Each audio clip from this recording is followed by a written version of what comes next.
سویرے سویرے نا میری والدہ، آپ کو پتہ ہے دیہاتوں میں سب نے بھینسیں رکھی ہوتی تھی، تو اماں جی یعنی وہ سویرے اٹھ کے دودھ رڑک کے اور پھر وہ جب مصلی بچھاتی تھی، تب میں سمجھتا تھا کہ یہ تکلفات ہیں، چونکہ جب بندہ پڑھ دیتا ہے نا پھر اسے گنجائشوں کا بھی پتہ چل جاتا ہے۔ میں سمجھتا تھا یہ تکلفات ہیں کہ وہ پہلے کپڑا بچھاتی، مصلی بچھاتی، پھر پیالے میں پانی لا کے پاس رکھتی، پھر وہ جناب اس پہ پڑھنا شروع کرتی، پھر وہ ریل، اور پھر ریل کے یہ جو حافظ ہوتے ہیں نا ہمارے، یہ پھر زیادہ نہیں چومتے قرآن پاک کو، ان کے پاس ہوتا ہے نا ہر وقت، لیکن وہ پرانے بندے وہ شنیل کا غلاف، پھر اسے کھولنا، پھر اسے چومنا، پھر سینے سے لگانا، یہ ساری چیزیں ان کے پیش نظر رہتی۔ اماں جی نا وہ نماز پڑھ کے قرآن پاک کے کوئی دو ایک رکوع پڑھ کے پھر آواز دیتی، وہ تسی اجے بھی ستے ہو، میں دودھ بھی رڑک لیا، نماز بھی پڑھ لی، سبق بھی پڑھ لیا، اٹھ جاؤ نا، اب تو ٹائم تھوڑا رہ گیا نماز کا۔ یہ آپ یقین کریں، میرے سے بزرگ ناراض نہ ہو جائیں، لیکن بچوں کو نماز کی تقریر نہ سناؤ کہ پتر نماز پڑھنی چاہیے، نہ تقریر نہ سناؤ، تقریریں باہر چلتی ہیں، گھر میں نہیں چلتی، گھر میں عمل چلتا ہے۔ بچوں کے سامنے نماز پڑھو، بچوں کے سامنے قرآن پاک پڑھو، اپنی اولاد کو عادی کرو کتاب و سنت کا۔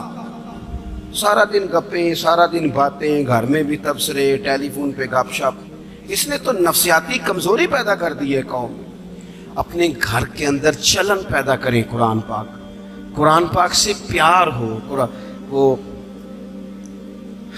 ایک دفعہ نا یہ ضلع شیخوپورہ کے کسی گاؤں میں ایک آڑتی تھا، یہ منڈی میں آڑت، وہ پرانی بات ہے پاکستان بننے سے پہلے کی، وہ سادہ سا بندہ تھا، داڑھی رکھی تھی، 5 وقت نماز پڑھتا تھا، تو فوت ہو گیا، آڑت کرتا تھا، تو اس کی قبر سے خوشبو آنے لگ گئی۔ یہ تو کدی کسی پیر دی قبر چوندی تو پھر کوئی منڈیا نے بٹت کرنی سی پیراں دیا نے، پھر تو کمال ہو جانا تھا، اللہ خیر فرمائے، اللہ ماشاءاللہ، پھر کوئی کہانی، کوئی کرامت ادھر ادھر سے جوڑ جاڑ کے بھی لوگ بنا لیتے ہیں۔ لیکن وہ سادہ آدمی تھا، قبر سے خوشبو آنے لگ گئی، شور پڑ گیا، لوگ جمع ہو گئے، بندے نا آہستہ آہستہ وہ عدت ختم ہوئی تو اس کی خاتون سے کہنے لگے کہ مثلا انگوٹھا چھاپ بندہ تھا، سائن بھی نہیں کرنے آتے، قبر سے خوشبو، آخر کوئی تو عمل ہوگا۔ کہنے لگی اسے نا قرآن پاک سے بڑا پیار تھا، پڑھا ہوا نہیں تھا، تو ہر روز وضو کر کے نا دن میں 2 وقت قرآن پاک کھولتا اور پھر اس پہ لائنوں پہ انگلیاں رکھ کے چلاتا، رو کے کہتا مالکا غلطی ہو گئی ہے، میں نے پڑھنا چاہیے سی، اللہ تو جو بھی آکھے ہے سچی آکھے ہے، تیرا کلام بڑا سچا ہے، مالک تو بڑا کریم ہے، تو میرے واسطے خیر دیاں گلیں کی تھی۔ کہتے ہیں وہ قرآن پاک سے بڑا پیار کرتا تھا، بیماری، تندرستی، سفر، حضر، قرآن سے بڑا پیار کیا۔ لوگ سمجھ گئے یہی تو وجہ ہے کہ قبر کی مٹی سے بھی خوشبو آ رہی ہے۔ اچھا، میں بعض جگہوں پہ مجھے زندگی میں ایسے بھی تجربات ہوئے کہ یار یہ اللہ کی کتاب ہے۔ میں جہاز میں بیٹھا تھا تو موبائل پہ میں نے قرآن شریف کھول لیا، میں نے کہا چلو اتنی دیر کی فلائٹ ہے کچھ پڑھتے ہیں، تو ایک میرے دل میں بدگمانی آئی۔ کبھی کبھی پگڑی دالی والا بندہ میری طرح، اللہ معاف کرے، سمجھ لیتا ہے نا نیک بھی میں ہی ہوں، یہ بھی کبھی کبھی بدگمانی آ جاتی ہے۔ تو میں وہ تلاوت کر رہا تھا تو میرے دل میں خیال آیا یار دیکھو سارے لوگ کانوں میں ٹوٹیاں لگائی ہیں، گپیں لگا رہے ہیں، قرآن پاک پڑھ لینا چاہیے تھا۔ تو ایک نوجوان، اس نے نا بال پیچھے یہاں ربڑ ڈالی ہوئی، عورتوں کی طرح، پینٹ شرٹ بڑی ڈاڑھی، اور بڑا جدید فیشن کا اس کا سٹائل۔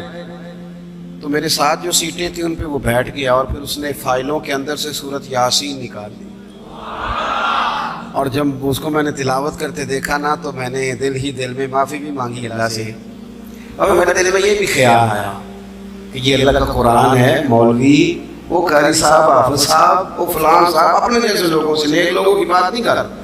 وہ تو نہ پڑھے تو تو کیا سمجھتا ہے، کوئی پڑھتا ہی نہیں، یہ تو اللہ کا قرآن ہے، یہ پڑھا جاتا تھا، پڑھا جاتا ہے، اور قیامت کے بعد بھی پڑھا جاتا رہے گا۔ پتہ نہیں اللہ نے، یعنی اگر میں اور آپ نہیں پڑھیں گے تو یہ محتاج نہیں، کس سے رب پڑھوا رہا ہے، کون پڑھ رہا ہے، کس طرح لوگ پڑھ رہے ہیں۔ تو قرآن پاک سے محبت کریں، آج زور کے بعد پڑھ لیں گے کوئی 2 4 آیتیں. چلو میں کدوں آ کے ہاتھ کھڑے کرو یا قسم چکو تسی نیت بھی نہیں پہ کر دے. تھوڑا سا پڑھ لیں گے انشاءاللہ تعالی. اچھا 2-3 دن میرے کہنے پہ پڑھیں آپ, 2-3 دن, صرف لمبا نہیں. میرا یہ تجربہ ہے, جو بندہ صبح صرف 2 دن الارم سے اٹھے نا نماز کے لیے فجر میں, تیسرے دن خود بخود آنکھ کھل جاتی ہے. اللہ نے نا یہ دماغ کا کمپیوٹر اس طرح کا بنایا ہے کہ نیند بھی اس میں فٹ ہوتی ہے کہ اتنے سے اتنے بجے تک سونا ہے. اگر آپ فٹ کر لیں گے نا کہ میں نے نماز میں اٹھنا ہے پھر تلاوت کرنی ہے, تو انشاءاللہ تعالیٰ آپ کی آنکھ کھلا کرے گی. یہ بڑی خوشی کی بات ہے کہ حضرت مولانا اکرم صاحب کے بیٹے نے قرآن مجید مکمل کر لیا. 2 دعائیں آپ نے اس کے لیے کرنی ہے, پھر ہم ان کی دستار کرتے ہیں. صحیح کرنی ہے, میں نے بھی دل سے کرنی ہے, آپ نے بھی دل سے. ایک تو دعا کرنی ہے کہ اللہ تعالیٰ یاد رکھنے کی توفیق دے, اور دوسرا یہ کہ اللہ تعالیٰ پھر عالم بننے کی بھی توفیق دے. آخر دعوانا الحمدللہ. آؤ جی بیٹا, لائن جی دستار. بس پہلا کلمہ شریف پڑھیں جی.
جب